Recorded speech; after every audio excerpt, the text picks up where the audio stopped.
Just another unrealistic beauty standard. It's like that really, really tall bear that was on Craigslist or whatever. What really, really tall bear on Craigslist? It was a meme. You're a meme.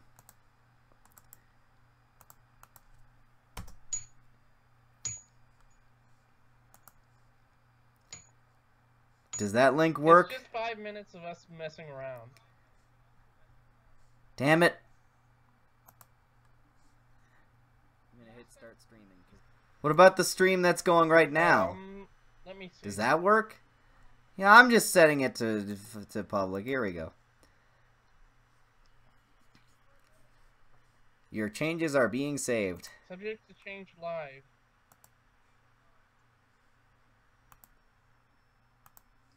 Is it going? I think so. Okay. Perfect. No, hold on.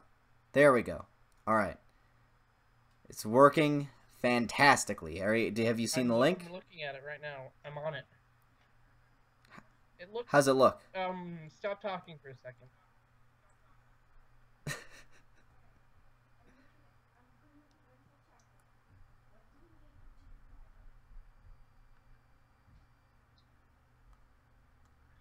I'm a little bit quiet, but apart from that, it's fine.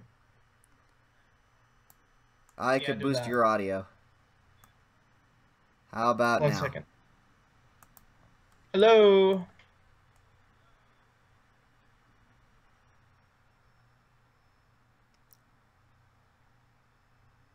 Yeah, that's better. Is it going? It's good. All right, cool. All right. Now, welcome to Subject to Change Live. 1 second. With Let your me boys. tweet it out that we're live. Oh boy! And then the people who are here currently can be like, "Oh my God, they're not even talking about anything yet. What did we sign up for?"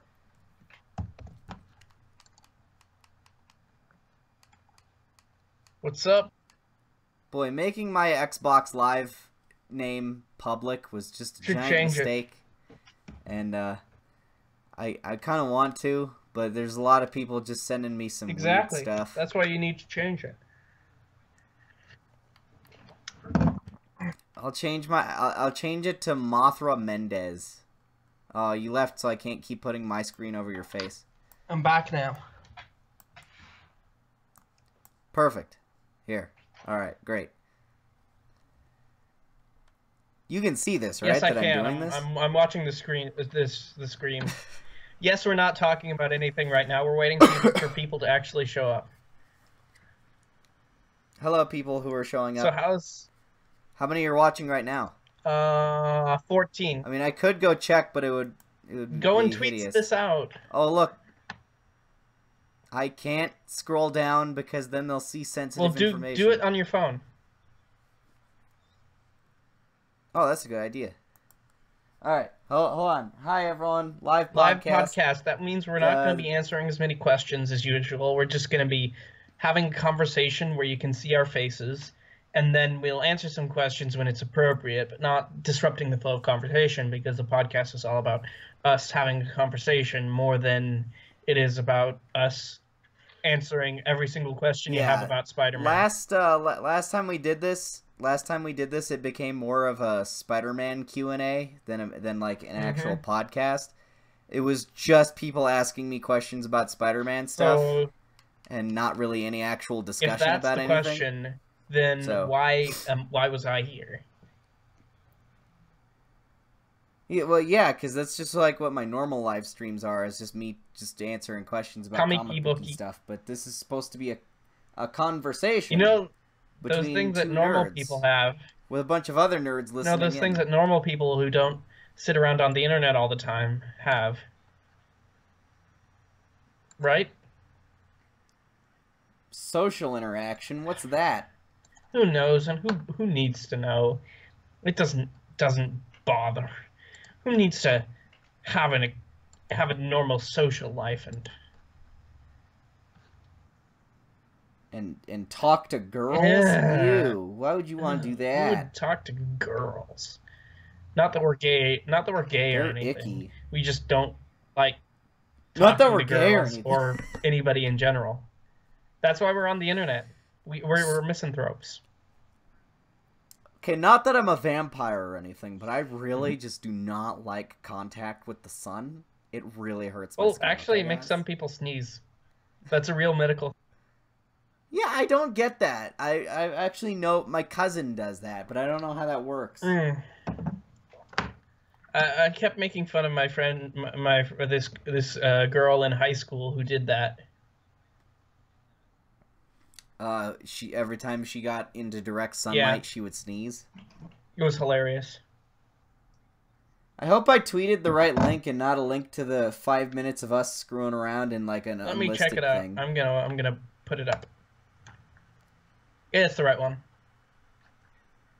Time zones suck, says Yes, they do. Drexman. Yes. Okay, What's your favorite superhero game that isn't a Spider-Man game? Lego Batman. Punisher. That's really good. Oh wait, yeah, Lego Batman 3 is awesome. I also really like Lego The Lego Marvel. games are awesome. Ultimate Alliance is good. Arkham Asylum. There's a lot of. It's hard to pick just one. There's a lot of really good ones. Let's move on to our first subject. So, given that we've been talking a lot about, given that we've been away for a while, you know how we haven't been on for a couple of weeks now because of, well, I had to fly in and back from break, which was an ordeal. There's that. So I thought. I contracted. So I thought AIDS. that we could talk about all of the trailers that have came out over the past 2 weeks. Give our rundown about what we think of the movies and see keep up in our opinions on the pop cultures.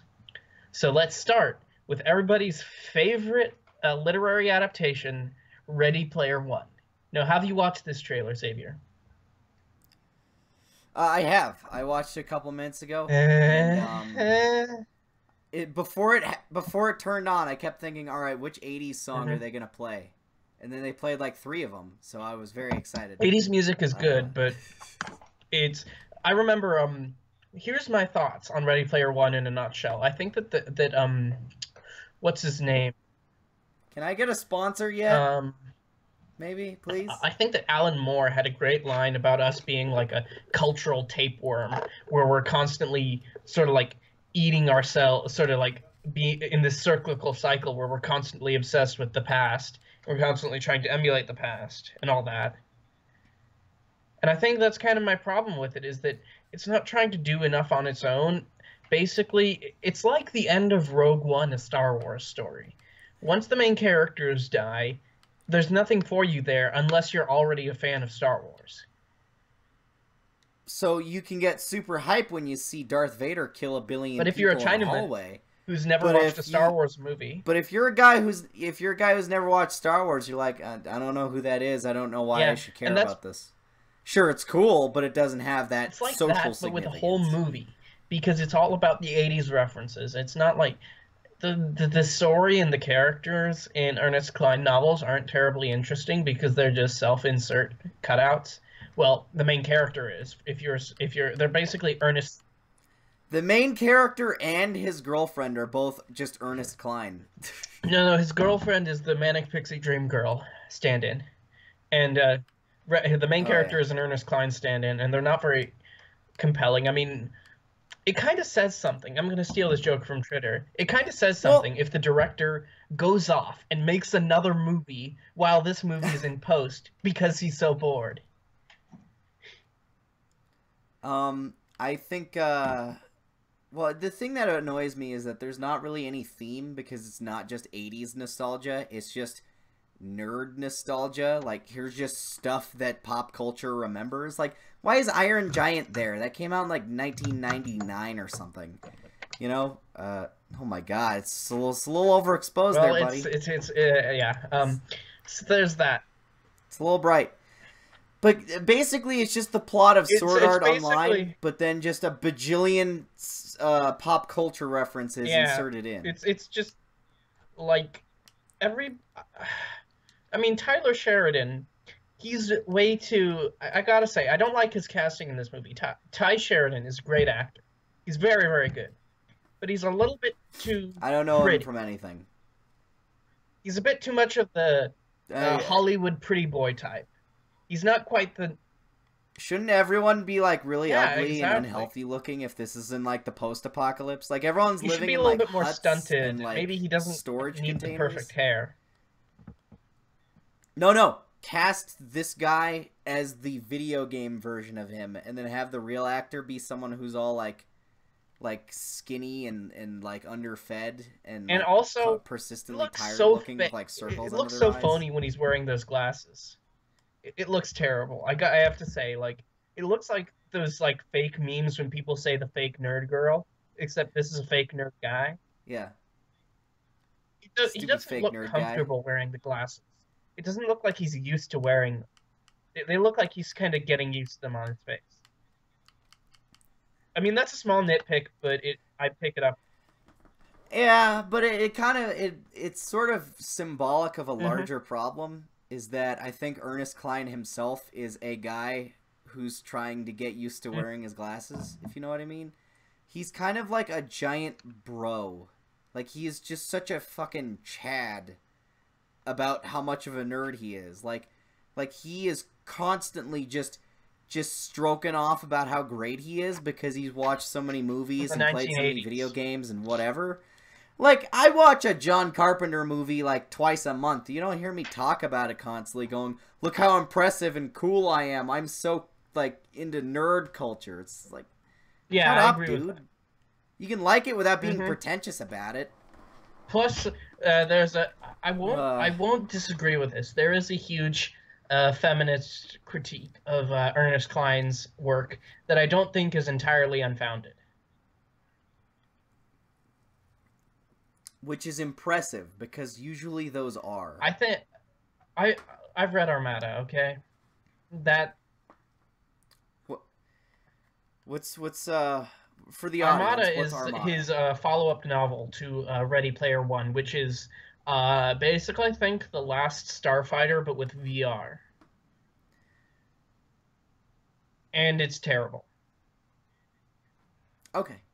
That's all we need to know. Okay, so that's all we need to talk about with Ready Player One. It's terrible. We've already made fun of Ernest Cline twice.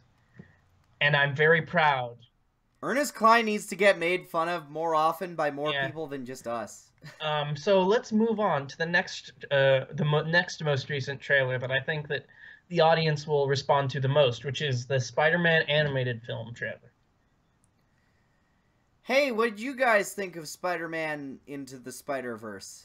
Someone on Twitter was like, I don't think it's actually about Spider-Verse, though. And then I replied with, so what? Was the title and or the part where Miles says, how many of us are there? Did I hallucinate that? Like, what? But anyway, I like it. It's bizarre that I'm actually genuinely interested in a movie about Miles Morales. Well, it's written by Phil Lord and Chris Miller. That's a big plus, for sure. I feel like Kathleen Kennedy basically fired them for having too many of their own ideas. Stop having ideas. Stop it. Just make it exactly like what George Lucas did 40 years ago. And if you don't make it exactly like that other movie, tonally and visually, it's bad. In terms of this movie, I gotta say, I really like the animation. It feels like they were going for the same color palette that they did with Atomic Blonde. So a lot of blues and reds. Like really, it's like neon colors intermixed with some really dark stuff. It kind of felt a little bit.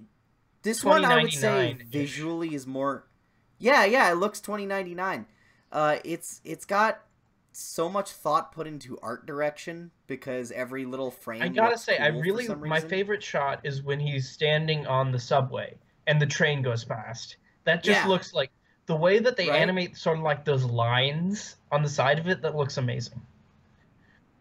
It looks like speed lines on comic panels when something's moving in the fast. Sort of like it's really jerky cool. Style that the character design almost is like trying to evoke like a hand-drawn aesthetic. Well, yeah. It also looks a little bit like stop motion sometimes on the way the characters move. Like it looks like they're playing with. It looks like they're playing with frame rates to get some kind of specific style to it. It feels like hand-drawn is what I think they're trying to evoke. but yeah, I do really like the way it looks. Yeah, I would say in terms of like art direction, this is the coolest looking superhero I think it's kind related of thing in hilarious like a that we couple of see the years trailer now. for this right after Sony Pictures releases the Emoji Movie, which had some of the worst art direction of any recent animated movie. Because it looks just like any other Yeah. animated movie. Like, it has, like, nothing about it that's special. But, like, you think about it, it's like every MCU movie looks pretty much like every other MCU movie, with the exception of Doctor Strange. Every DC movie generally has that the we've same seen color since palette 2005 of, with Chris Nolan. Yeah, with just some really, really dark colors Some browns. and tones. Occasionally it washes things out and tries to go for like this weird Browns sepia and blacks, sort of thing. maybe a bit of blue. Earth tones, people, earth tones. But I like how this movie looks a bit unique in terms of the aesthetic. The story I can't speak to. I think that it could be good, it could be bad. But from what we've seen already, I think that they have a specific idea in mind. Could you elaborate on this, because you're the resident comic book geek? Well, this leads into a bigger problem I have with Miles Morales as a character, is that he's way too similar to Peter Parker. Like, just there's nothing really about him that makes him stand out as a character. I like how they've already given him visually a lot of stuff to separate him and make him his own character in terms of looks. Because his costume is, I think it's Peter Parker's costume, spray painted black with a new logo on it, is why it has all the webs and everything. I like the way that he has his own logo. It represents that he's more of his own character. He has his own logo. He has his own, like, he has that whole thing of wearing the hoodie and shorts and the sneakers over the costume, and that look it looks kind of cool. Like, they're going for like this really urban aesthetic. Is that subtly racist? That's for you to decide, dear audience, but I think it looks cool. Like, I like the graffiti spider on his chest. It looks interesting. It says that he's more of his own hero, and he's not trying to just copy what Spider-Man did. Granted, he's wearing Spider-Man's old costume, if my theory is correct, but he's put his own flair on it and made it its own thing, so it doesn't look identical. So instead of, S.H.I.E.L.D. handing him a costume and going, like, here's, you gotta put a sign on your door before we record a podcast. You didn't listen to it. Or he didn't read it. That's the thing about colleges, is that most of the people there are illiterate. Anyway, I like already the way that they've kind of established Miles as being more unique visually. I hope that his personality stands out more, because, like, he makes jokes, he's an insecure nerd in his personal life, he is an aspiring scientist and gifted student, he looks up to the Avengers and wants to be just like them. He lives in with a family that's having financial struggles. It's like, god damn, can he just do something different than Peter Parker? You know?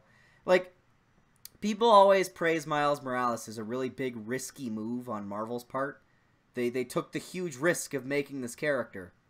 I don't think he's a risk at all. Just making the character black was not enough. He needs to be special and unique. Because we've had characters that are just like, stepping into the shoes of the white heroes for a long time. No one remembers that Rhodey was Iron Man for like a year in the 80s. That's why during the Secret Wars line, suddenly Iron Man just kept like making all kinds of jokes at Human Torch's expense, and then called him a racist when he was confused about the anatomy of Colossus. And then there's this really great panel where he just goes, Torch, you got no class, man. So you want to sum up your thoughts on this particular trailer? I would say that I can sort of synthesize it by saying this is more than we were expecting from something that nobody really wanted. Yeah. Nobody really wanted it. But now that we see it... The movie no one gave a shit about that turned out to look super awesome. And, of course, I'm excited that Peter Parker is in it. Like, he's in the trailer. It's very far away and hard to see him. But if you... Yeah, if you look at that wide shot and you zoom in really close, the way the lighting hits it, he's clearly wearing a red and blue costume, and he has about the same kind of like facial structure, I would say, and like the hair. It looks like him.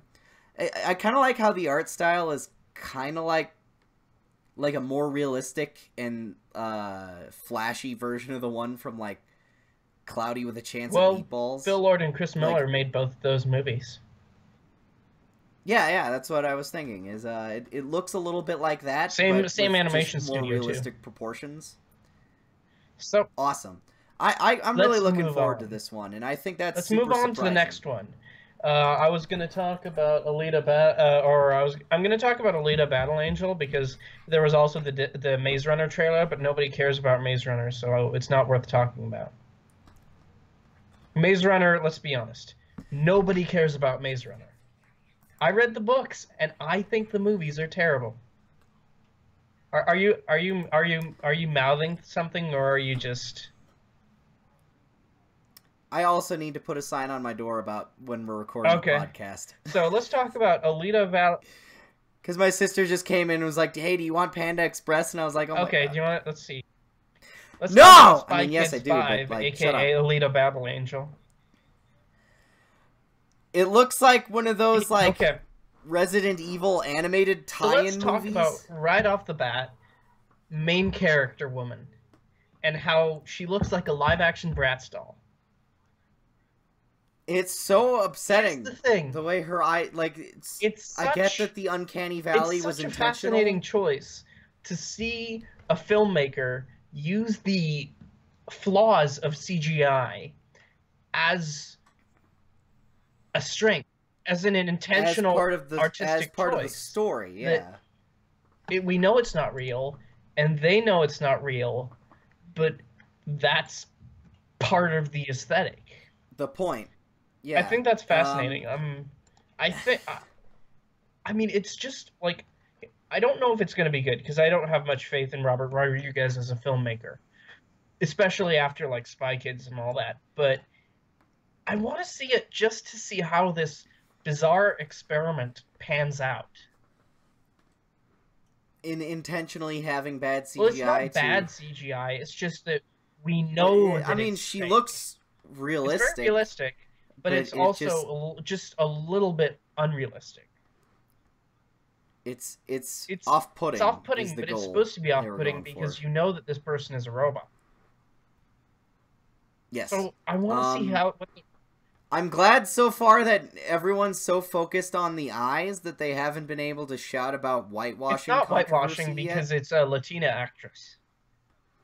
So it's completely. Oh, okay, perfect. All right, as long as they're not white, it's okay. All right. Can I say that my favorite part of the trailer is when they see you see Mahershala Ali or whatever his name is. I'm sorry if I'm. In that car. You mean Cottonmouth? And he's got like sunglasses on, and he just looks just like a future pimp. It's amazing. Yeah, well, he's good at those characters. It's such a like the costume design and the way he sells the performance. It's just perfect. You only saw him in like 2 shots, and you're already sold on the character because you're like, if that's just more of Cottonmouth from Luke Cage, and I'm also glad because boy, was that the only thing holding that show together. I'm also glad to see Jennifer Connelly getting more work because she's in my favorite movie of pretty much all time, Dark City, which I am editing a video about right now. Oh yeah, we're editing a new I am, not you. On that. Well, I helped by getting you images of Ben Reilly so you could make fun of my hair. Yeah, I could have done that on my own, but I supported and facilitated it. So I think... Oh yeah, and Ed Skrein's in it too. Oh yeah, Ed Skrein, and he's there without makeup for the first time. But then he dropped his role because everybody was angry at him for it. Yeah, I don't know what to say about all that, but I just know that he has a very punchable face. He's good at playing villains, and they preserved the most punchable part of him for this new role, because the rest of him is robot-y, and only his face is Next up is Jurassic World: Fallen Kingdom. I didn't see that trailer just because I'm so bored out of my mind by the like. Here's the thing. Here's what's weird about it, is you and I both have very different opinions of Jurassic World. I think it's fine. I've defended it to you. I was like, it wasn't that bad. Like, I don't think it's the greatest movie ever, but I wasn't bothered by it. I cannot sum up the tiniest molecule of interest for a sequel. Like, I thought the first one was okay. I'm done. I'm okay. I'm good now. I don't need to see another one. hated Jurassic World. You can strap M16s to the T-Rex's faces so that they're shooting guns while they're charging at you. What about a volcano explosion? How about running away from a volcano erupting while running away from dinosaurs who were trying to kill you while they're running away from the eruption of a volcano? Wait, did they just build like a new dinosaur base on a volcano? The island that they're on is volcanic, and it's been abandoned for a couple of years because of the events of the first movie. So then they're going there to like try and save some of the dinosaurs. But then the volcano's erupting. Why would you save the dinosaurs? You can't just clone more? Well, that's a question that they bring up in the trailer. Is like, do these animals deserve to be saved? Is that like a PETA thing, or should we just let them die? And I think that Chris Pratt. I guess that's kind of an interesting idea. Because of one of the I've got a score to settle with that T-Rex. One of the raptors he ate my wallet. He raised is still alive.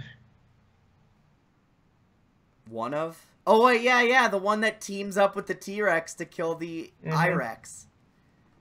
Remember that? Remember when the T-Rex? So I think. Oh God, I'm dying by thinking about it. It could be better simply because J.A. Bayona, the director, is just much better than Colin Trevorrow is or will ever be. Didn't Colin Trevorrow do Yes, he Book did. of Henry?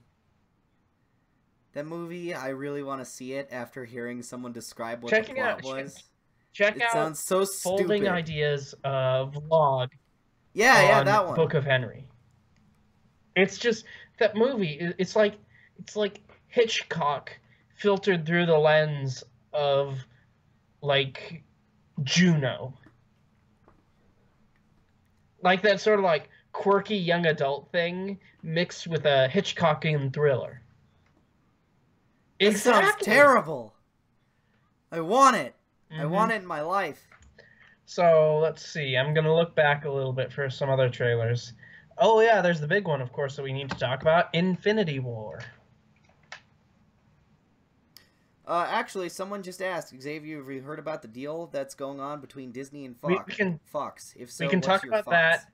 We'll segue into that after Infinity War.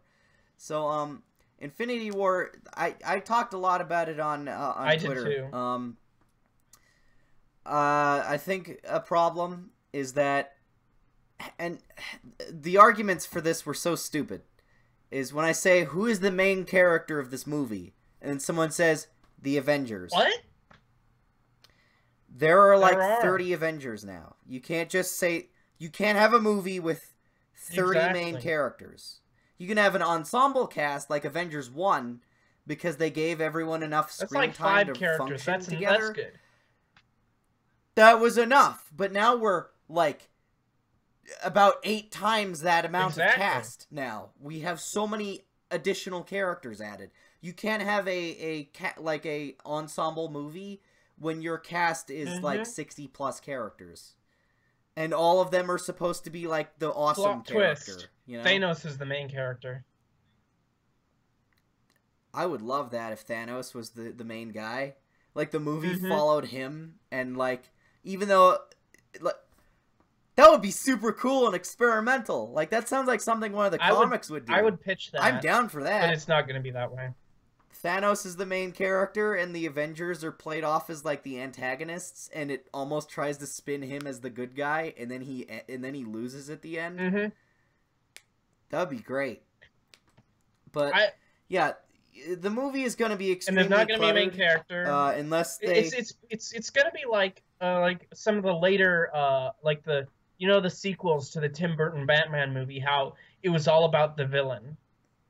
It's going to be all about Thanos and what Thanos is doing, and that the characters aren't going to be proactive as so much as reactive.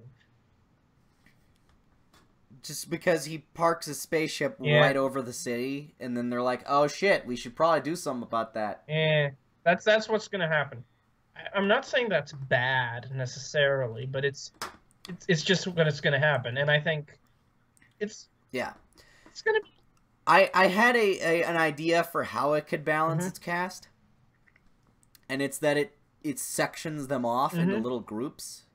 And then instead of giving screen time to every individual character, we'll give them to. I mean, so far what we're like seeing is that we're having Captain America, a Black Panther in his group, then then Iron Man and his entourage, and Doctor Strange, and then Thor and the Guardians. So if we section them off into these little segments of casts. It'll be like, all right, what's Thor's team doing? Okay, what's Captain America's team doing? Oh, hey, let's go check back in on Iron Man's guys. The way I'm seeing it's not is that every single Thor and Guardians character are going to be doing something in space, like you see Thor trying to open that big lever thingy that he's holding onto while he flexes his big muscles like this, because every superhero movie has to do that. Yeah, and then it shows that exact just same like that shot. Scene in Captain America. Someone should do a super cut of, where he's holding the helicopter. Someone should do a super cut of all of the times where there's just gratuitous flexing. And then there's going to be him doing that. And there's going to be Spider-Man, Doctor Strange, and Iron Man doing things. Where's Spider-Man's gratuitous flexing scene? Doing things Marvel? In New York, and then there's going to be the Wakanda battle 15. You see in the trailer. But the actor isn't. So, basically my expectations for this movie are present the Avengers with a legitimate threat. That's it. Yeah. Don't actually... Don't... Because, like, that was the thing that Avengers was kind of lame about, No, not that. It was... I mean, I felt like Ultron was kind of a threat. I was more disappointed by Zemo. Because he shows up, he tricks them into fighting each other, which makes them all look like really, really stupid people. Because the conflict is not because the bad guy's a bad guy, but because they're all so petty and stupid that they would, like, try to murder each other at an airport over a political disagreement. But then when it comes down to it, Zemo is, like, a punk ass, and you just can kill him in one punch. And Black Panther could have, like... bisected him with his claws like a bajillion different ways. Zemo was not like an effective threat, really. The threat was more so just the Avengers themselves being stupid. That was the thing that was a problem with Justice League, is that Steppenwolf never felt like a genuine problem. Even before they had Superman on their side, they still seemed like they could really just handle it. Like, it was fine. They got a little bit roughed up after their first encounter, but it seemed like they generally had it on lock, and if Steppenwolf hadn't run away, I feel like they would have won out eventually. So I don't want Thanos to be that. I want them to feel like, oh shit, how do we stop him? He's just tearing us to pieces. Even if there's like 60 superheroes, Thanos is just beating all of them. That's basically what I'm asking for. And then, of course, there's the thing from the actual comic, the Infinity Gauntlet arc, where he gets the gauntlet, and then he snaps his fingers, and then half the universe dies. Like, he kills trillions of people in, like, a blink of an eye, and the Avengers can't stop him. And the only reason we don't notice is because, like, Earth wasn't in the half of the universe that he killed. So there's a lot of... There's kind of, like, the biggest loss ever is that, like... 500 planets worth of people were killed, like, in, like, a millisecond. Yeah, that'd be cool. So, yeah, I want that to happen. Because then the Avengers can be like, oh no, boy, we sure goofed that one up, guys. Woohoo! And then Thanos can be played by Michael Jackson. Because he has a diamond-studded glove. But only on one hand instead of both hands. I want to go to that alternate universe where Michael Jackson succeeded in buying Columbia Pictures or whatever, and then casting himself as Spider-Man. Amazing. just to see what it would be like. That's also the same universe where Nicolas Cage's Superman movie came out. A lot darker of a timeline there, let me tell you. Yeah. What else happened? Let's see. Boy, there's the Sony Fox, or not Sony, the Fox Disney deal. Well, what else is there to say about it? Until we learn whether it's actually going to happen. Basically, there's a lot of rumors saying that it's like for sure, and then of course there's a lot of evidence that says like, okay, yeah, they are. I'm gonna wait until there's an official announcement. Until then, we can't really say. I would say that I think it's already gone through, just because the amount of like goodwill Marvel is starting to give towards Fox's characters. Like, they are announcing like Wolverine related projects again. They revived that character from the dead. Fantastic Four are now coming back.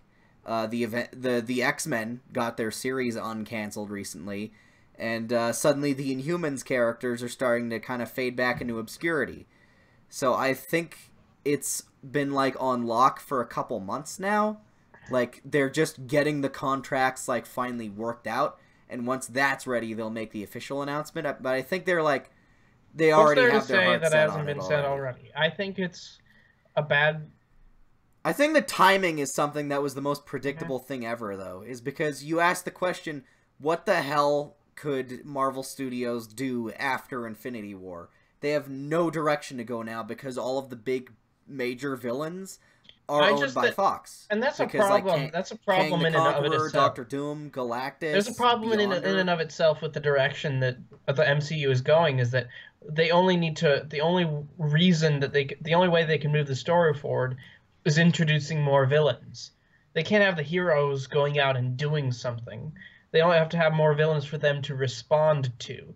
And I think that that's a problem with the overall approach that the MCU has, because there's no... It's just going to be more villains like, oh, we have to fight off this, and we have to fight up this, and we have to fight up this, and we have to fight up this. Well, like it'll become like a bad guy of the year thing. Like, oh, this year it's Galactus is a problem, and then the next year it'll be Doom. I understand that, but I have to ask, what's the alternative? Okay, I'll just keep talking. David's going to go kill his roommate. In the meantime, you see, I understand his concern, and that's kind of why a lot of the Avengers cartoons had some issues, is that a lot of it is just like, you know, here's a new villain for this episode. Let's stop him. All right, who's the bad guy for next episode? And it just became like a cycle. But I think if you follow the Justice League cartoons pattern, where they actually managed to come up with a lot of diverse stuff for the characters to do outside of just beating bad guys. You know, like there's a whole episode about like Booster Gold running around in a busted up city trying to like prove himself to the other heroes after it had been exploded by a superhero battle. I mean, you can do more than just have the superheroes fight a bad guy. They're pretty interesting characters. And the problem is that they... Let's do a movie where Iron Man tackles his alcoholism. Well, we can't do any of that, because that would mean that there'd be character development, which means the writers between movies would have to actually talk to each other. And that we can't do that, right? Well, okay, so... Alright, you can have smaller villains like what Homecoming did, because Spider-Man Homecoming was kind of fresh in that the villain wasn't like blowing up the earth. He was just doing something like kind of mildly bad, but it was still like annoying for the hero. We can have smaller toned down stories like that. Like, it feels like every superhero movie now is the world's gonna blow up. And I understand it's really easy to get your audience invested if you just say the world's gonna blow up. But I think there's a way to do something more toned down than that. So, like, you know, when you have, like, Iron Man 2 and 3, where it's like, you know, they're going to take over the military and try and blow up the U.S. or whatever with their you know, Stark competitor weapons. You don't have to do that. You could just have, like, here's a villain who's going to try and steal the arc reactor. You know, it's simple. You just tell a story around something simple. It's possible. They've been doing it for 100 years. Yeah. So, but anyway, I guess it's kind of cool that the MCU is gonna have probably X-Men and Fantastic Four now. I don't think it's necessary, and I think that what we're gonna lose is is more than what we're gonna gain. Because I really like the... Well, that depends on the specifics. Exactly. That's why I don't like to speculate because... anymore, because we don't know what's going to happen. Because I really like the 20th Century Fox almost anthology approach to making comic book movies. So instead of doing like a full-on connected universe, because they proved that they exist suck in the at same that. basic reality with the same premise and rules, but they're not really connected as often. Yeah, so like Legion and Deadpool and New Mutants are all completely separate things, kind of loosely connected by the X-Men are a thing in this universe. Like, and that allows you a little bit more freedom to do interesting stories, like Logan, which is the only superhero movie aside from The Dark Knight Rises, which is an ending. Now, I want to say best case scenario for this deal is that it's not directly like flat out MCU slated X-Men movies. More so, they share a universe with the Avengers, but they're still allowed to do their own things. So, like the way if you ask me personally, the way the Netflix shows handle it, where you can have all of this really dark, depressing, violent, awful things happening in the Netflix series or even the TV shows, like Agents of S.H.I.E.L.D. has some really messed up episodes, but still shares a character with Avengers. So, my best case scenario is that Fox gets to do what they want still, but occasionally just have the actors go hang out on the other side. 20th Century Fox operates as a subsidiary of Disney with fairly independent, akin to what Miramax was back in the day. Exactly. Yes. So they can still, put out their own R-rated Deadpool movies, but if they wanted to, they could have, maybe Wolverine hangs out in Avengers 4, or maybe Professor X talks about the Avengers in an offhanded remark. Like, just put these little connecting links up, and then have these characters shared between them. But in general, I don't think this is a good deal overall in terms of competition, because I think that I really like what 20th Century Fox as a company is doing to position itself as almost a competitor to Disney. How it's not trying to make the same movies that Disney is. It's trying to operate to almost counter-program to what Disney does. Like, Disney releases Thor, a big... Well, as DC, with the Warner Brothers movies, they're just trying to copy the same formula. In November of that past year, Disney released Thor Ragnarok. Now, Fox, as a counter-programming, released Murder on the Orient Express, which is an adult-leaning throwback movie, which is... It offers... like an actual... It offers variety. But versus DC, which released... Justice League, which is basically the same type of movie. But we have to wonder: are we talking about just superhero movies? I'm talking about movies in general. Specifically, just movies in general. I'm talking about just the output of 20th Century Fox as a company versus what Disney, with all of its operating subsidiaries, does. And because that's like animated films, everything. Marvel, and Star Wars. Don't forget the live-action fairy tales. And live-action fairy tales that no one likes, but still a lot of people like those. I'm just telling you. I don't. And that's what I'm not a big fan of. Realistically, I'm seeing what Disney shutting down 20th Century Fox and sort of merging it with their existing properties, because Disney has already gone through it's very much trimmed down what it makes and what it does, and it's consolidated its assets into a very distinct brand.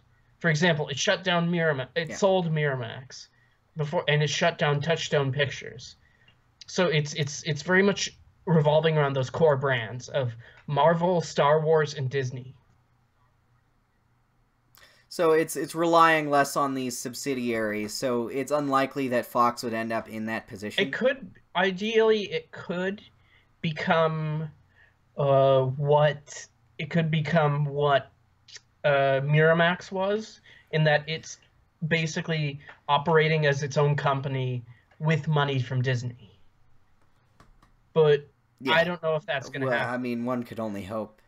And what do you think? Hold on. Here's a dumb question. What do you think is going to happen to Gotham? Well, that's on CBS. No, it's on Fox. I don't know. The thing is, like, Fox, the 21st Century Fox is going to keep most of its television assets, except with the exception of stuff like Fox, with FX Productions. So most of the TV stuff is going to stay the same. Disney isn't going to buy Fox News. It's going to buy 20th Century Fox. I wonder what's going to happen with all the projects they have now. Are they playing racquetball in your room again? All those guys.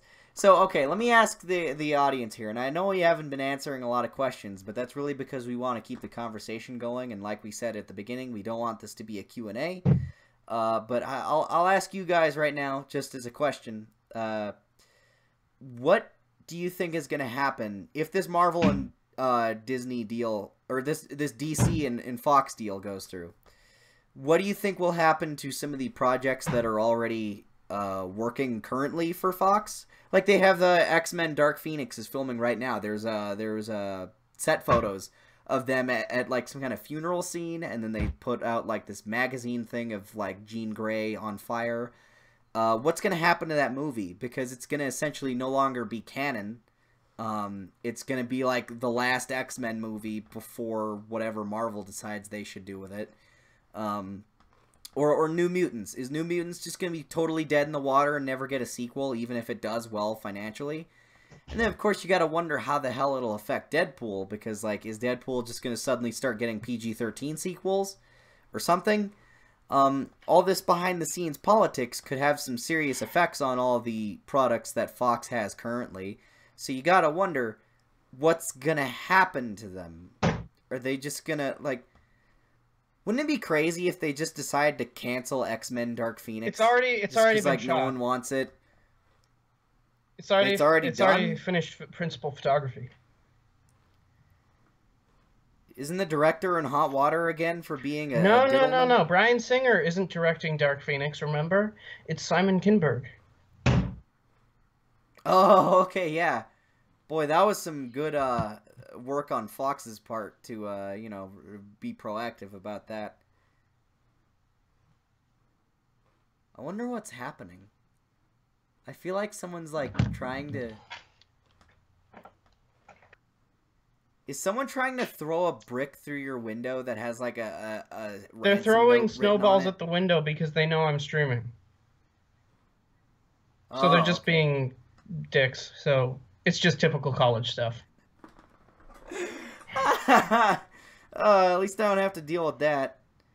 Just because I live in this hole by myself. No one ever talks to me anymore. Anyway, X-Men. Good or not good? I like Answer, the please, X-Men. now. I just think that... oh yeah, let's talk about Bryan Singer. So, in the late... I remember... It was funny. I read about this a couple of years ago. There's a bunch of allegations about Bryan Singer being a diddleman in like the early 2000s, and then there were a bunch of lawsuits about it. But then they were all dropped out of court, and I thought that was very suspicious.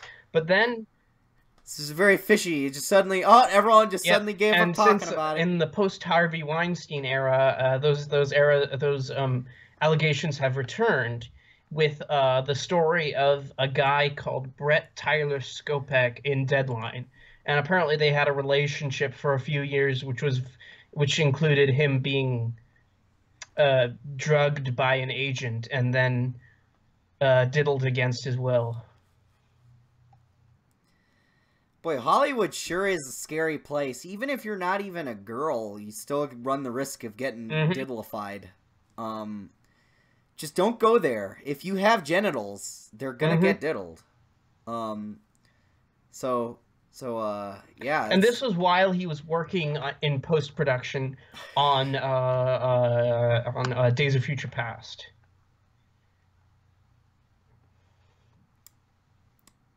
Bryan Singer. Who was? Bryan Singer, the guy who got, or the diddler or and the diddly? They were together. And I think it might get demonetized if I can read this bit, but he said, like, he went over to this agent's house, and then it said, the two men returned to this place, Sopek said, where he locked himself in the bathroom, feeling violently ill.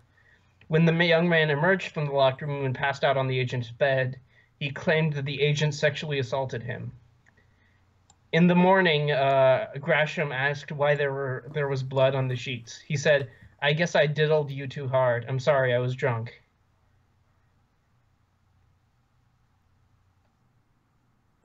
Well, that's another video I can't make money off of. It's not an erotic novel. It's a crime. Jesus Christ. So Man, don't go to Diddlewood. No, I mean Hollywood. This is a good thing that these people are finally being exposed for this, because, like, when Bryan Singer was accused and then everything's just sort of slipped away, I just thought... Disappeared? Yeah. Ugh, that makes me feel dirty. Yeah.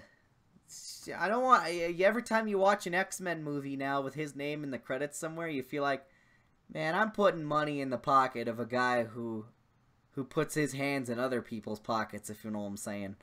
I don't feel comfortable with I that. think, like, Amazon Studios has lost Roy Price. The Weinstein Company is in shambles. Bryan Singer, who knows what's going to happen to him? He got fired from the Bohemian Rhapsody movie. The Queen biopic. Oh, yeah, how's that going? He got fired after he didn't show up. And... Which apparently he has a history did that during X-Men Apocalypse and during Superman Returns. So every time the movie ends up being like not great, he just gets bored with it and doesn't show up on set. And then the director of Eddie the Eagle has taken over for the last 2 weeks of production, unless there's reshoots, in which case he'll direct those too. And then... Man, it seems like every movie now is having, like, giant problems behind the scenes. Bad. Like, there's so many... It just seems like we're getting talked about more now. I mean, it's been around this whole forever, internet subculture of people talking about movies that we're a part of. So, I mean, there's stuff like DC and Star Wars movies doing heavy reshoots, and that's outside of the norm because those are, like, extra millions of dollars that they're just because burning. Of the cinematic universe phenomenon, where movies have to stay closer to a core brand. So that's more important than a director's vision. That's the new part of it. The part that's not new is somebody leaving a movie before it's done and somebody else picking it up for him. That happens all the time. That's happened since the beginning of movies. Since the beginning of movie time, which is exactly 10 years ago. So that's what that's all about. Let's see what else. There's Louis C.K., whose movie I Love You, Daddy he bought back from a distributor because. Hey, I just want to say thank you to Sean O'Connor for donating $2. You're a really swell fella. Thanks, appreciate it. See ya on the 23rd, buddy. We're gonna watch Disaster Artist or whatever. There's Louis C.K. Oh yeah. Anyway. There's Louis C.K. That one cut especially deep because I thought he was really funny, and I was like, you know, that guy is really working. He's pushing forward through the ginger civil rights movement by being a big name in the media despite having red hair. Turns out he was just one of the worstest. He actually didn't have a soul. There's Louis C.K. Who else? If Conan O'Brien is a diddleman, I don't know. He could be. At this point, anyone could be. You could be. I wouldn't know. Well, you'll have to talk to my lawyer about that because I'm not at liberty to discuss that right now. Excuse me for a second. He's gonna go diddle his roommate. Oh, I'm such a bad person for making these jokes. I'd like to really apologize to victims of sexual abuse. Just no laughing matter. Except when David is involved. Yes. As soon as I... Otherwise, yeah. I'm sorry.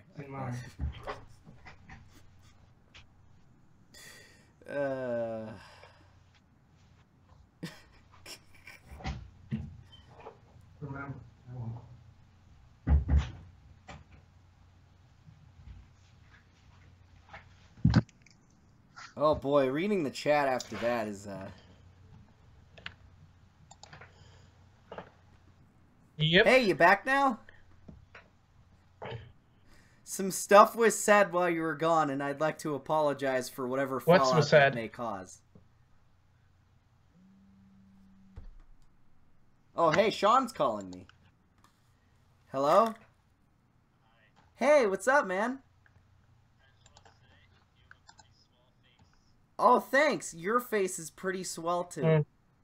Here, I'm going to put you on speaker. Here you go. Hi. How you doing, buddy? You know, pretty good. Me too. Tomorrow. Me Finals, too. huh? Yeah. Yeah. This is weird. I'm listening to the live stream and you. It's trippy. And yourself in a second once the delay catches up. Oh, yeah, there it goes. Yeah. Just want to give a shout out to the GodzillaMendoza Discord server. Oh yeah, everyone go check out the Discord server. We have over 350 members now? Yeah. There's a Dan Schneider emote. There's a Dan Schneider emote. Oh my god, I've always wanted one of those. Okay, bye. Okay, bye.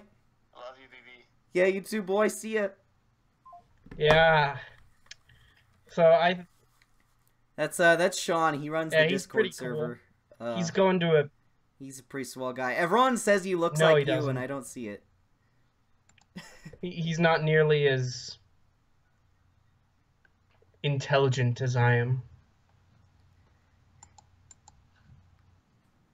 He doesn't diddle as many people. How do you know? How do you know that he is not the diddleman? Oh, you're right. Because everyone, okay, you remember when we saw The Thing, and it's like 2 hours of people accusing each other of shit and not knowing who the real bad guy is, and it's everyone just paranoid, holding guns at each other and going, well, if I wasn't in the room while you were here, how do I know you didn't do that? I want to do a movie about that, but it's with a bunch of Hollywood producers, and one of them is a rapist. Speaking of which, I saw my first Tarantino movie. I saw The Hateful Eight. How was it? It's basically The Thing, but a Western instead of science fiction. It's like a whodunit. Yeah, people tell me at school it's all of it's a whodunit in like one room. Because like that's a cool idea, and they shot it in Colorado. The premise is that all these there's this bounty hunter who's escorting this one criminal lady to be hanged in court, and then on the way they meet another bounty hunter and the sheriff of this town that they're going to hang him in, and then they all shack up in this like lodge overnight because there's a big blizzard, and then of course after that things go wrong. There's always a blizzard when you're getting trapped inside of a structure with a bunch of admins. That's what brought me to mind The Thing, being trapped in a blizzard with a bunch of people, and at least one of them's a badman. A badman and or a diddleman. Technically, the alien in The Thing is a diddleman. Why? Because he procreates by spreading, like it attaches itself to people and absorbs their cells. Technically, it's procreating with them against their will and multiplying its species. So it's kind of like alien diddling, you know? And of course there's the alien xenomorph, which is just a full-on diddle monster with its little face hugger things. And they stick a little tube in your throat and break an egg inside your throat. And later on, and you go,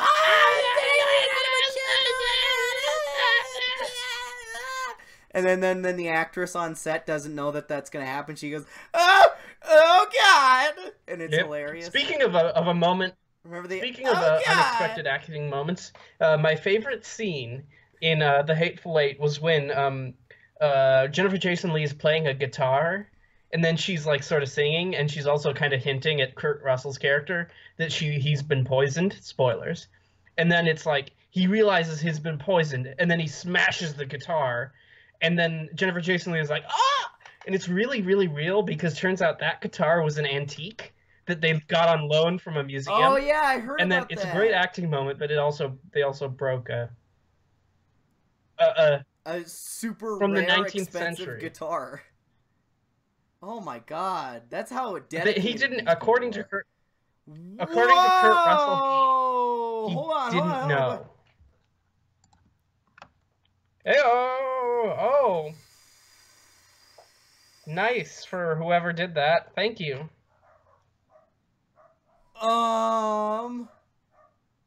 Damn, dude. Thank you so much, Chidori Cool. One. Holy shit. Oh man, Sean, you gotta compete with that now. Oh my god. Mm-hmm. You win the Yes, podcast, you do. sir. I salute you.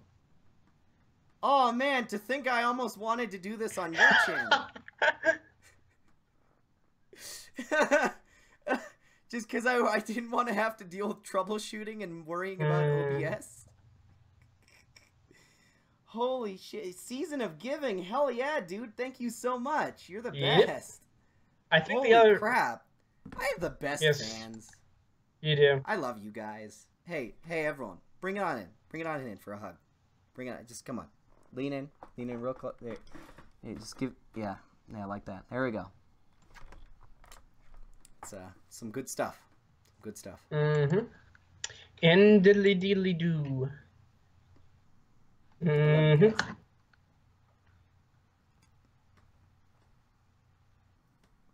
I don't know which heart do you prefer? Boy, I can't even remember what we were talking about before that happened. I was talking about. You gotta watch Kill Bill. Kurt Russell, he didn't know that the guitar hadn't been switched out for the double. Oh, that reminds me of another story on a Tarantino set. Everyone knows this story, but there was a really intense scene where Leonardo DiCaprio was like going on this crazy rant because he's like a racist plantation owner, and he starts like freaking out at this dinner table scene, and he slams his hand down on the table, and he didn't see that there was a glass there, so he like sliced open his hand like super bad, like to the point that it needed like several stitches in the middle of this take, and he kept going with the scene anyway after ripping his hand to shreds. And then he went over, and after he was done with his speech, because he's the bad guy, he started rubbing blood in the face of the actress because he's a bad guy. And he didn't think that the bloodborne diseases would be bad or anything. Hey, he's Leonardo DiCaprio. I'm sure he can afford to have all of his shots. But then the scene ended, and then everyone on set was like super quiet for a couple seconds, and then just starts applauding and cheering and like going crazy because then he's gonna what say, an actor! Can I please have some medical attention? Can I have that Oscar yet? Oh my god, I need medical attention. Someone get me 30 cc's of an Oscar right now. It's the only thing that'll help. And they're like, you'll have to wait a couple of years. This guy is always with this guy with the Oscar here. Come on, get some bandages with this guy with the Oscar. You'll have to wait a couple of years for that. I'm so sad that he only got his Oscar after that meme is over. He had to get his Oscar after force feeding himself actual like deer liver and then burying himself alive and then getting attacked by a CGI bear, and then only then would they give it to him. Basically the process had to stop be an actor and just torture yourself for 2 hours on screen in creative ways, and then you'll get your award. Yeah, I'm sad that what a guy. I'm sad that meme is dead. Sean O'Connor says, "Are you excited for the Minecraft movie?" Kinda. For some reason, it's being like Directed by the guy from It's Always Sunny. Like, Rob McElhenney is doing it? What a weird choice that is. Why not? But, like, I love that guy's stuff. Weird... Like, It's Always Sunny in Philadelphia. Speaking of weird directing choices, do you want to talk about Quentin Tarantino's Star Trek? I'm going to have to switch headphones because my headphones are almost out of battery, so give me a sec. Your headphones they're have Bluetooth. Battery?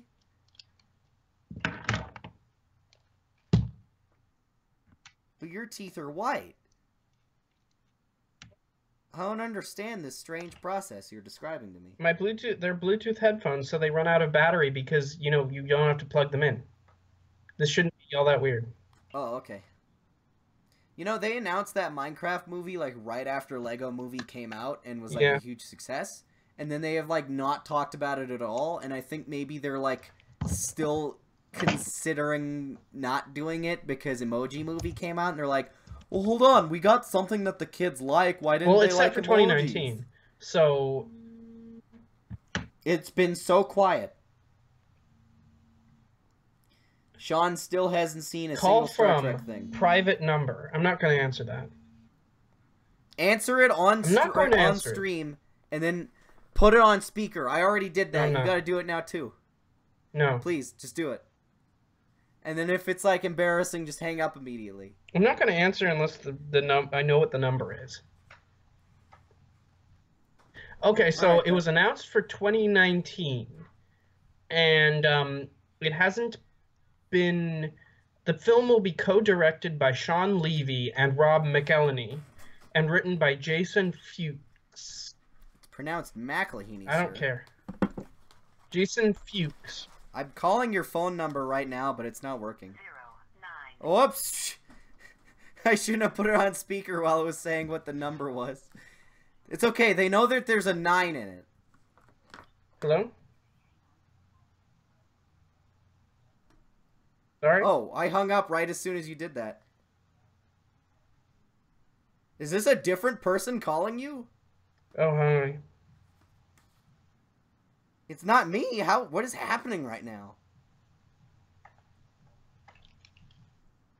What was that? Who called? I'm not going to say. It wasn't me. I already know who it is, but I'm not going to say. All right. So, Jason Fuchs, who's writing it, also co-wrote the story of Wonder Woman. And he worked on Pan, Ice Age, Continental Drift, and nothing else worth mentioning. Ice Age number 30? So, I don't know. My Minecraft movie could be good, could be bad. The Panda Express got here. I can't eat that because peanut oil. Here, you want some? Oh, yeah, peanut oil, sorry. So, anyway. That's the only reason you can't eat it right now. Not the geographic distance between us. That's not a big deal.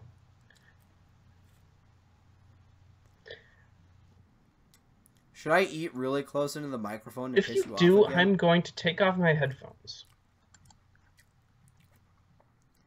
I thought you were gonna, like, threaten me, but that's actually, like, just really reasonable and normal. Oh, come on! Hi. Who is calling him? What do you think I'm doing? It's not me. Who is it? What do you think I'm doing? What is happening? No. Who is doing this?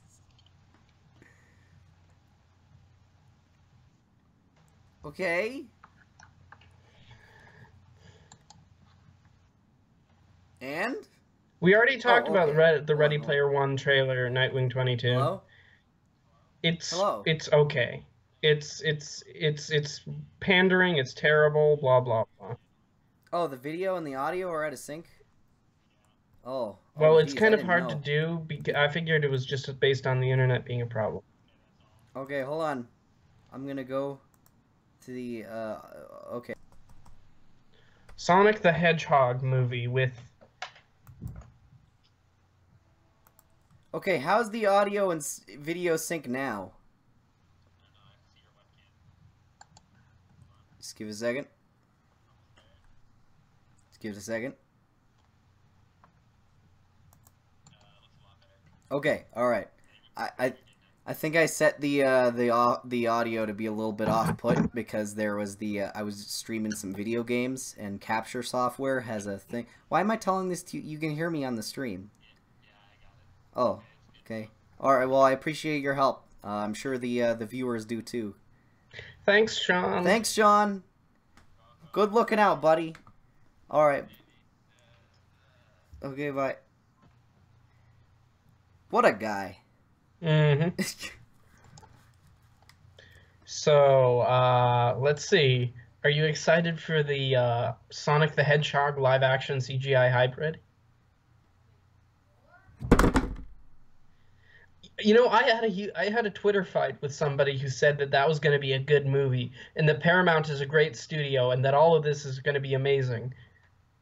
First of all, Paramount has one of the worst box office, is pretty much the worst box office record of any major studio, including Sony. Second of all, live-action CGI hybrids weren't cool in 2007. Do you think they're going to be cool today? Well, I mean, Justice League is my favorite live-action CGI hybrid film. Ayo! Ayo! Mustache League. Mustache.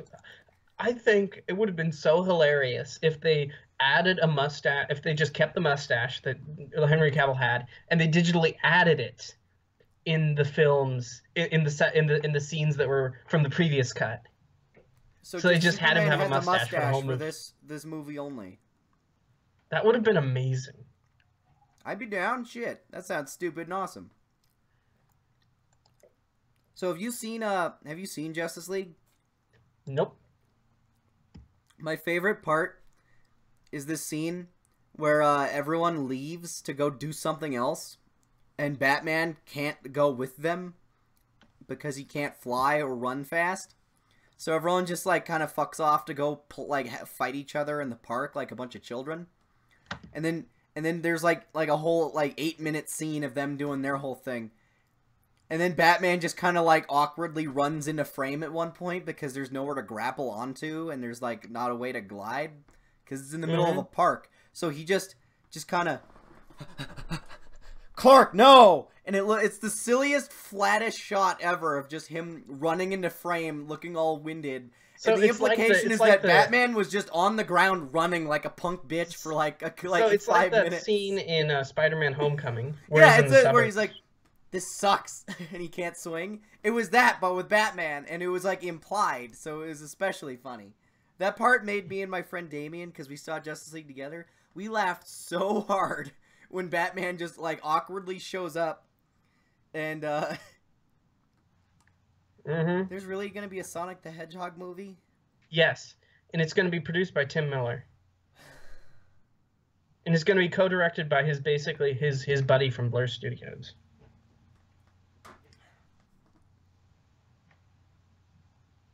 That, like, actually, like, genuinely makes me sad. Like, I actually feel, like, a little bit depressed now. Because I can just only imagine how stupid social media is going to be for, like, a whole year after that. That it'll be the end times. It's when they'll have finally nuked all of Twitter and Facebook. And YouTube. Everything. The whole internet is going to be nothing but Sonic memes. For a year. I don't know what Tim Miller sees in Sonic? In Sonic the Hedgehog. Sonic the Hedgehog? Hey, it's so edgy. Do you think Shadow is going to show up? I hope he does. I want Shadow to show up and drive by and like do a drive-by on his motorcycle and kill a bunch of police officers with his Uzi. And then say, damn it. And then the audience will be like, whoa, he said a cuss word. This movie's hardcore. After he kills several police officers with an Uzi. I want that to happen. I really, really, really want that. And then Sonic shows up and goes, you're too slow. Yeah. You're too slow. Come on, step it up. I gotta say, that Sonic fan fiction we read goes off the walls in some of the later chapters, because I've read those later chapters. And yes, this is what I'm doing with my life. Don't question it. Does the world really need more Sonic stuff, though? Like, it is, to my understanding, being someone on the complete outside of it, I don't really give a shit about Sonic games. I didn't, like, play them and like, get super into them. Didn't they just start sucking at, like, 1.25 years ago, and they just kept going anyway? Mm-hmm. Should we put our phones on silent before doing this next time? Anyway, so people who like Sonic, why the hell do they keep going with it? No. Not right now. We're not going to read the Sonic fanfic. Don't worry, we're not going to do it. We're not going to do it. That's for next time. I'm kidding. Yes, I've been monitoring.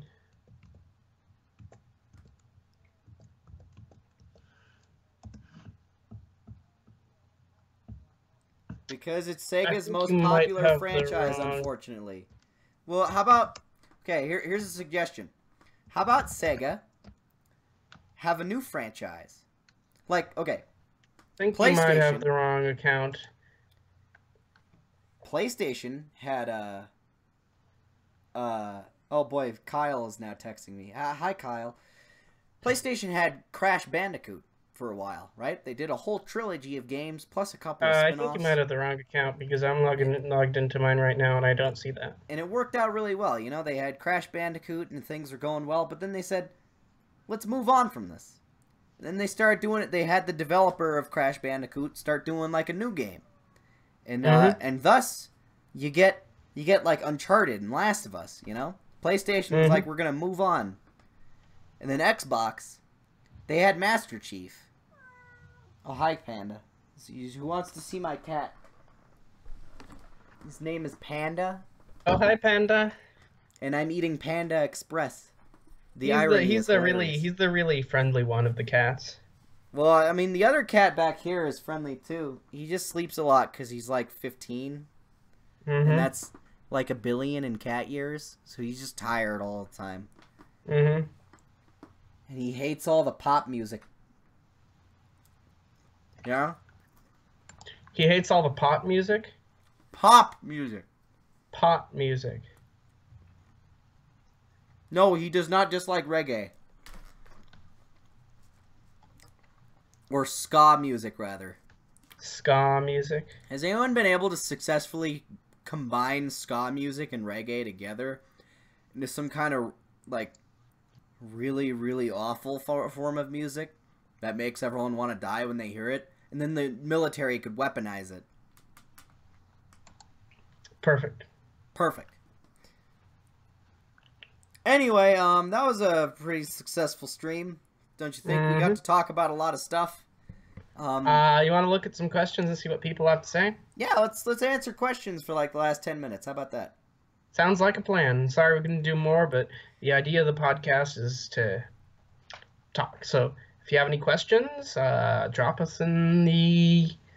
Thoughts on Batman Ninja? Why did the world need this? I haven't watched any of that. Why did the world need this? What's Batman Ninja? It's an anime where Batman's a ninja. So automatically it's bad because it's anime.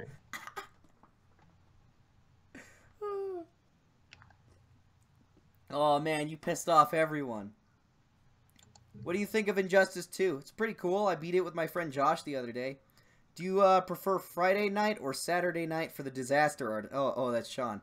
I don't know, man. Neither. I'm pretty good for either. David, when are you coming back to Colorado?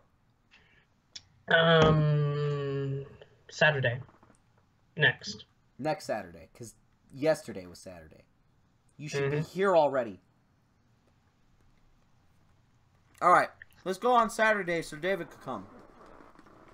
I come in on Saturday at like 8 PM or AM? PM? Oh, jeez. Hulk review? I've got a layover, so that's why. Hulk review is almost done.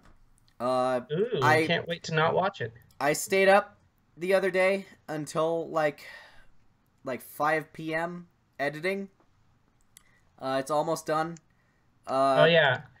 There's a part I'm kind of having trouble editing around because I need like some kind of non-copyright dubstep music for a really dumb joke I had planned, and I'm having the hardest time finding it. I haven't been doing that because I haven't been doing editing because last week was Hell Week and this week is finals, so I'm just with school. The Miles Spider-Verse movie. What did you think? We already talked about that. We talked about that for like 15 minutes at the start. We think it's good. We think it's good. We're both excited. For John Wick 3. The Sonic fandom's gained a bad reputation for a multitude of reasons. All the bad content overcrowding the good stuff. David, what is my favorite? What is my favorite video game? Ooh, that's a hard question. I really love Portal 2, and Roller Coaster Tycoon 2 will always have a special place in my heart, along with Star Wars Battlefront 2. Is Sonic the Rick and Morty of video games? Except there's like no actual merit. I'm just kidding. Yeah. I don't care. I don't play them. Let's see. Let me look at my Steam. I'm gonna open up my Steam library because I'm on my computer and I can tell you some of the games that I've played the most of, if that's what you want to ask. Xavier, will the Disney-Fox deal mean that Disney will own 60s Batman? Also, can we help you anymore with all that's going on? Well, you know, there's how do I say this without sounding like a scumbag? I mean, there's donations are nice. They're always appreciated. Patreon. Got the Patreon. If you want to help, you also can go to that. There's that website. The T-shirt company. Yeah, T-Blocks. You can go get a subscription to that and get yourself some like kick-ass T-shirts every month, and you can use. You're helping him that way because he gets some. Yeah. They kick me a little commission every time someone uses the promo code, which is GodzillaTBX in all caps. Mm-hmm. You can do that. Just that sort of thing. Yeah. Expectations for John Wick 3. Shooting, John Wick shooting things. That's about it.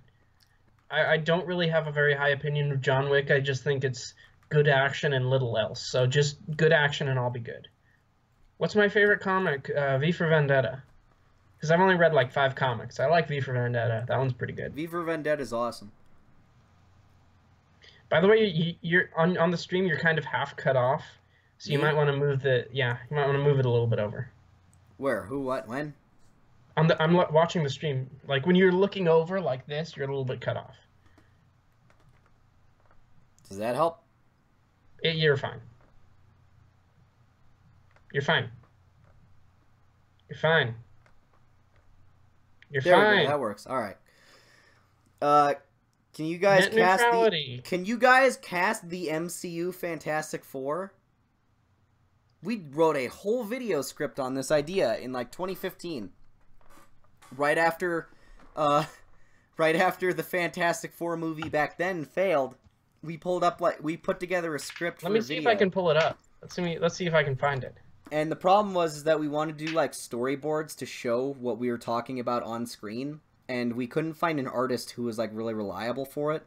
And that was before I had a bajillion people who were like good at drawing that work with me. Mm-hmm. So we might revive that sometime, just not right now. Yeah. We're too busy on our own doing our own stuff to go back and do that. So I'm just going to see if I can scroll back far enough in my Google Docs to find it. Do you think they'll make another Kingsman? Oh, probably, yeah. I mean, it's a good brand. Xavier, what's going on with Marvel Heroes? Like, Marvel Heroes is in the characters or the video game that got shut down because Disney decided they wanted to make a new game that's basically the same thing but on mobile? How would you make a Fantastic Four movie? Yeah, a lot of people. I think that video could get some views, man. If we decide. Okay, I found it. FF Review. We wrote the script last year. So it was before a lot of people suddenly started, like, a lot of the people we cast in this event ended up actually getting recast in Doctor Strange. So let's see what we have. We said, let's see, I said For Johnny Storm, we wanted Taron Egerton. Because he's young and he can play like a snarky character. For Sue Storm, we wanted Charlize Theron. For what is it? Mr. Fantastic, we wanted Matt Damon. And Matt Damon. For Ben Grimm, we wanted Liev Schreiber. Yeah. Wait, no. Did we? That's what it says. Oh, yeah. We want... Yeah, we tossed around the idea of Stephen Amell, but then we moved on to Liev Schreiber. I think we also thought about the guy who ended up playing Baron Mordo for a little while. Chiwetel Ejiofor? Yeah. And I remember that's the first time I had to spell that guy's name, and I was like, this is a bad name. Just get something that's easier to spell, guy. Uh-huh. Favorite anime. That's what we said. Having only watched like 3 of them, Full Metal Alchemist. Who did we cast as Dr. Doom? No. We cast Liev Schreiber as Dr. Doom. No, we cast Mads Mikkelsen. No, we said but Liev we Schreiber. changed it after they announced the cast for for Doctor Strange, which was like, oh, come on. But Mads Mikkelsen is in Doctor Strange too. Yeah, that's what I mean. Is we had a whole cast put together, like our idea. Okay, so we changed it. And then we changed it later on after all these people suddenly got announced for being in, okay. We have let me abbreviate that. We have Stephen Amell as the Thing, and we have Liev Schreiber as Dr. Doom. Yes. We wanted Mads, but he went on to do everybody's favorite role as Caecilius in Doctor Strange. The most memorable character. Mm-hmm. He's just the most... Oh God, my cat is on my lap and I'm trying to eat. My most disappointing thing about Doctor Strange is that you can look up the deleted scenes, and he had such great stuff in those deleted scenes. Like, so get more views if there's a kitty in it. Look, it's a cat. Look at him. He's happy. He's a happy cat. What was I saying? Oh, I was saying that Doctor Strange Caecilius had a personality in like a few quickly cut scenes that are actually really cool and really good. But then he deleted. They got rid of him because they needed more comedy in the reshoots. They actually got like Dan Harmon, one of the guys from Rick and Morty, to come on and then rewrite parts of the script because they're like, it's too dark. We need more comic relief scenes. And you know that you're desperate if you work with Dan Harmon, because Dan Harmon has a reputation for being awful to work with within the industry. Oh yeah, well he's also like a crazy person on Twitter and blocks people if they have any kind of like criticisms of his writing at all, ever. Mm-hmm. He's one of those people who's a good writer, but he's also kind of a dick. Yeah. But except that he's not a diddler. He's not a diddle. But he is a dick. He's a non-diddle dick. There you go. Dan non-diddle dick Harmon. That's what they called him. Mm-hmm.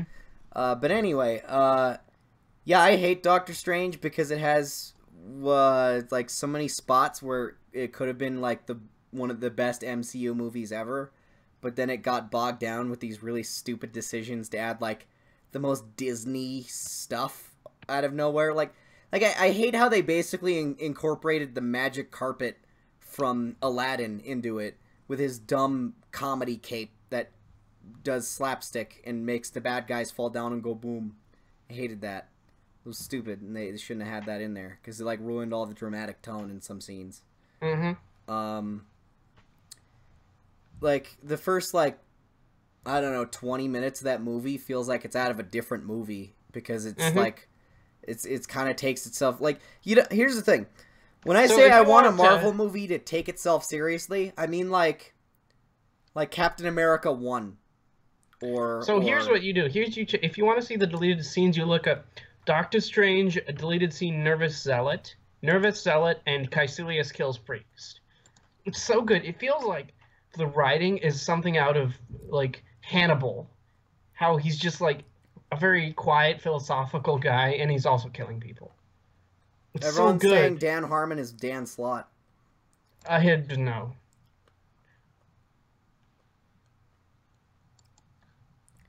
Someone says, I fucking love Doctor Strange, but I also fucking hate it. Mm-hmm. Yeah. The visuals are amazing, and I just feel like all the scenes in between awesome visuals, after the first 20 minutes, of course, just start being, like, really obnoxious. Like, how stupid and generic and Adam Sandler was that scene where he's suddenly, like, trying to, like, get Wong into Beyonce and give him the headset. Like, that felt like out of a completely different movie. And then they kept calling back to it, and it was just really annoying. Like, they just don't control themselves. Listen, you have to connect with the urban audience. And the urban audience loves them some Beyonce. Isn't the urban audience just like a non-racist way to say the black folk? Yep. Oh, okay. Thanks, Hollywood. You've managed to make racism indirect. Well, I mean, when you're talking about the black community as a culture, then it's not totally inaccurate to call them the black community, because they do have certain common interests, cultural likes and dislikes. But if you're a rich white guy calling the black people don't like my movie, that's racist. That sounds racist. That sounds bad. It's not intentionally racist, but it does sound bad. So in order to sound less bad, they're saying the urban audience. I mean, I get it. I'm going to still make fun of it, but I get it. Mm-hmm. There's a reason for it. So in Hollywood, you're either a diddle man, a diddlee, or a racist. A rakist.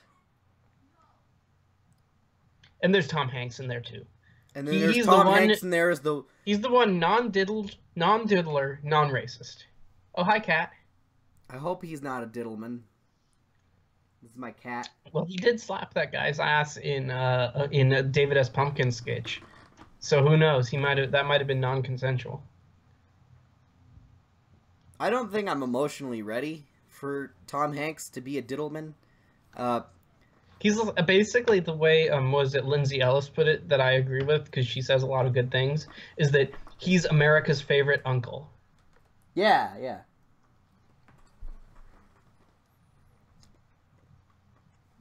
He gives really good hugs.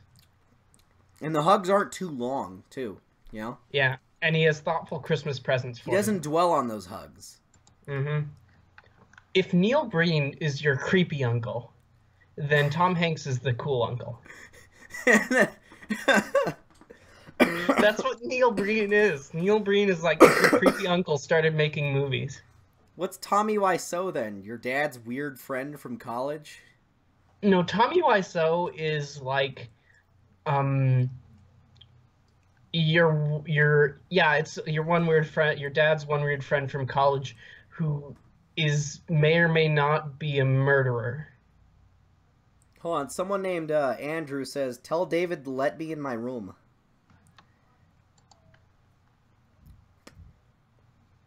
He doesn't deserve it yet. Is that your roommate? No. He's the guy one room over. Oh, okay.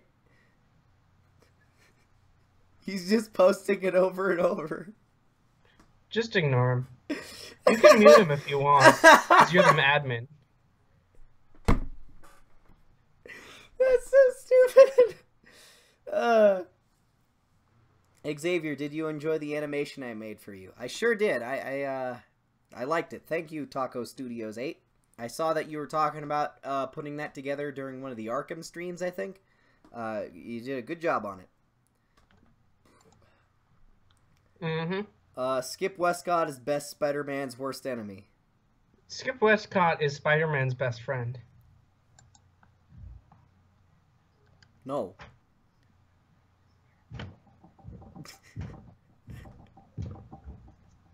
Is he still trying to get in? No, they're just stomping on the floor to annoy me. Oh, it's almost been 2 hours, so I think we should cut it off about here. Yeah, I think it's a good. So we will see you guys later. See you later, everyone. We had a great stream. Holy shit! Thank you to. I have to check his name now. Should really let your roommate in. Chedori, Chedory1. You're a fantastic guy, a gentleman and a scholar, and we appreciate you. And thanks to Sean as well. Thanks to Sean for that $2. That $2, and also the advice about singing the audio. Yeah, he's the best.